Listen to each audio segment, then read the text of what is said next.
But aren't you forgetting something? Oh, yeah. This is a 1989 film called Dr. Alien, directed by David Deco. The film began with a car crash incident at night, and the following morning in a particular home, a college guy called Wesley Littlejohn prepared himself for school as usual. He was gentle and focused on his books. His parents were so proud of him, and after they had breakfast, a friend of his called Marvin picked him up for school on their way to school. Marvin told Wesley that the newspapers reported their science teacher, Dr. Ackerman, in a car crash that got him hospitalized, and Wesley was shocked to hear about it when they reached school. Wesley spotted his crush, Leanne, from a distance, and he froze, so Marvin hyped him up to at least say a word to her because that way she will at least know that he had an interest in her. After hesitation, he decided to give it a try, but his attempt was when he accidentally fell in the way of Carla and her bully boyfriend. Because Dr. Ackerman was the one involved in the car crash and was in a critical state, Miss Sano took over the class as his replacement.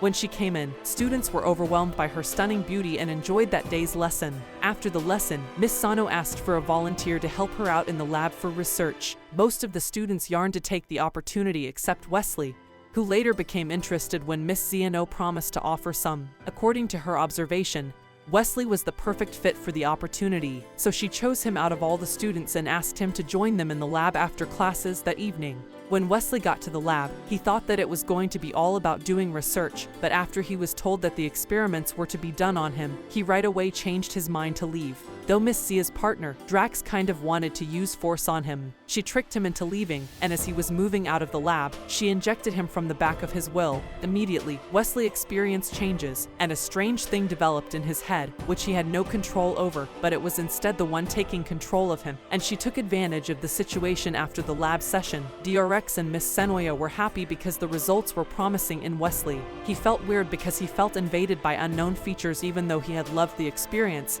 he was going through. When he reached home, his parents were confused by his mood, but they did not bother him because they thought he was exhausted by books. When he woke up, Wesley was confused about what was going on with his life because his behavior had changed rapidly from a coward to a confident and fearless person.